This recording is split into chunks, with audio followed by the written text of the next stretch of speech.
ओम शांति, नमस्कार, सुप्रभात मीठे भाइयों और बहनों। आज 18 मई 2026 की मुरली का गहरा, सहज और जीवन से जुड़ा हुआ विश्लेषण लेकर हम उपस्थित हैं। आज बाबा बच्चों को एक बहुत सुंदर स्मृति दिलाते हैं। मीठे बच्चों, तुम ईश्वरीय फैमिली हो। यही एक स्मृति आत्मा के जीवन को बदल सकती है। दुनिया में हर व्यक्ति किसी न किसी लौकिक परिवार से जुड़ा हुआ है, लेकिन वह परिवार शरीर तक सीमित है। शरीर बदला और संबंध बदल गई। बाबा कहते हैं, तुम इस समय बेहद के परिवार में हो। यह आत्माओं का परिवार है, जहाँ स्वयं निराकार शिव बाबा हमारे पिता हैं। जब आत्मा यह अनुभव करती है कि मैं परमात्मा की संतान हूँ, तब भीतर एक रूहानी नशा पैदा होता है, और यही नशा आत्मा को परिस्थितियों से ऊपर उठाता है। बाबा कहते हैं, इस नशे में रहो कि हम अपनी गुप्त दैवी राजधानी स्थापन कर रहे हैं। यह कार्य कोई साधारण कार्य नहीं है। बाहर से देखने पर सब सामान्य लगता है, लेकिन वास्तव में संगम युग पर पूरी दुनिया का परिवर्तन चल रहा है, और उस परिवर्तन के केंद्र में आप और हम हैं। यही स्मृति आत्मा को महत्व और जिम्मेदारी दोनों का अनुभव कराती है। आज बाबा विशेष रूप से अमृत वेले पर ध्यान दिलाते हैं। जब सारी दुनिया सो रही होती है, तब बच्चे जागते हैं। यह केवल आँखों का जागना नहीं है, यह आत्मा की जागृति है। अमृत वेले अगर आत्मा शांति से बैठकर बाबा से बातें करे, विचार सागर मंथन करे कि मैं कौन हूँ, किसका हूँ, मेरा भविष्य क्या है, तो पूरा दिन खुशी में बीत सकता है। ध्यान दीजिए, बाबा खुशी का स्रोत क्या बता रहे हैं। बाबा बता रहे हैं, खुशी परिस्थितियों से नहीं आती, खुशी सही स्मृति से आती है। जैसे ही आत्मा देह अभिमान में आती है, उसका नशा उतरने लगता है। इसलिए बाबा बार बार कहते हैं, अपने को आत्मा समझो। यह अभ्यास केवल मेडिटेशन के समय नहीं, बल्कि पूरे दिन चाहिए। मुरली में बाबा एक बहुत सुंदर उदाहरण देते हैं। जब नया घर तैयार होता है, तो पुराने घर से मन हटने लगता है। उसी तरह जब आत्मा को नई दुनिया का अनुभव होने लगता है, तब पुरानी दुनिया से आसक्ति कम होने लगती है। यह जबरदस्ती का वैराग्य नहीं, बल्कि समझ से आया हुआ वैराग्य है। बाबा कहते हैं, यह पुरानी दुनिया और यह पुराना शरीर अब बदलने वाला है। आत्मा नया चोला धारण करेगी, लेकिन उससे पहले यह संगम युग का समय है, जहां आत्मा अपना भविष्य बना रही है। अभी राज नहीं करना है, अभी राज के योग्य बनना है। यह पुरुषार्थ आने वाले 21 जन्मों का भाग्य तैयार कर रहा है। आज बाबा रूप असंत शब्द का भी अर्थ समझाते हैं। आत्मा केवल ज्योति बिंदु नहीं, बल्कि खुशियों और ज्ञान की बहार फैलाने वाली शक्ति है।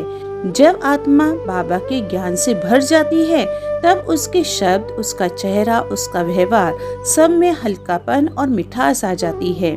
इसलिए बाबा कहते हैं, मीठे बच्चों, बहुत लवली बनो।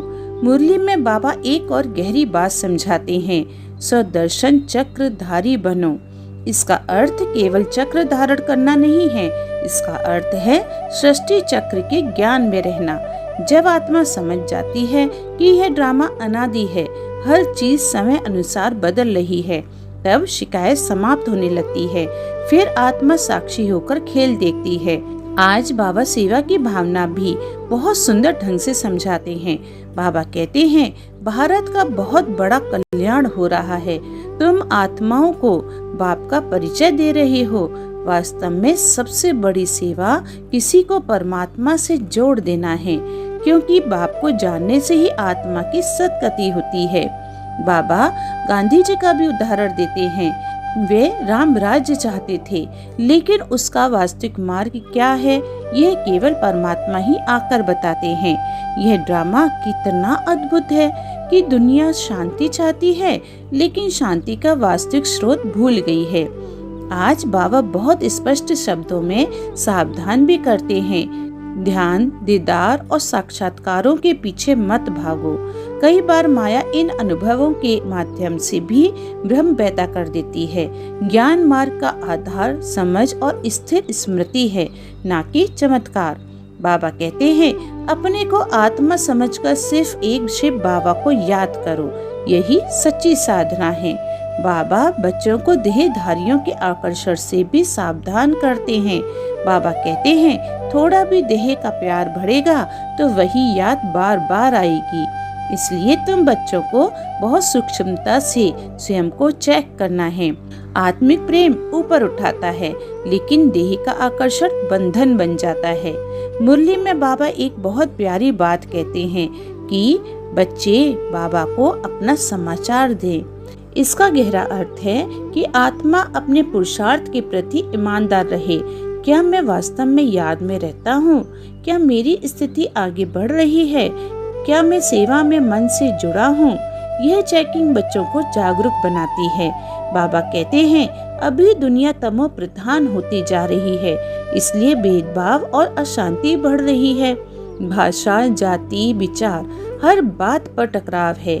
लेकिन सतयुग में एकता होगी, क्योंकि वहाँ आत्मिक चेतना होगी।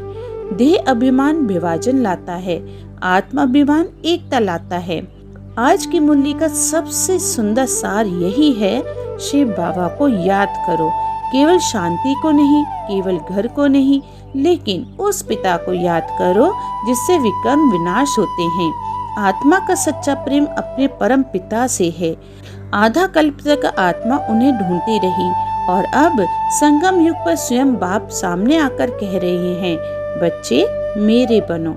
अच्छा, आज की मुरली का वरदान है, हर बात में सार को ग्रहण कर ऑलराउंडर बनने वाले सरल पुरुषार्थी भव।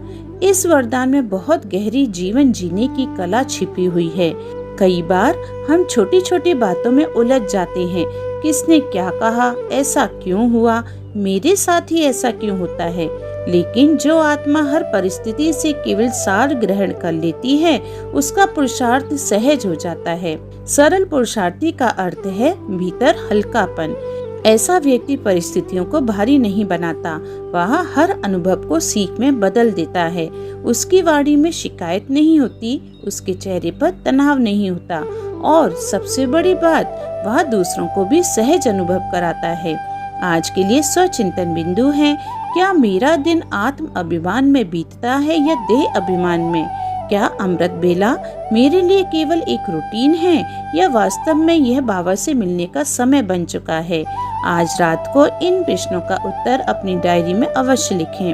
अव्यक्त इशारे हैं, जो कुछ दिखाई दे रहा है वह सब बदलने वाला है, इसलिए दृश्य देखकर व्यर्थ क्यों और क्या में मत जाइए।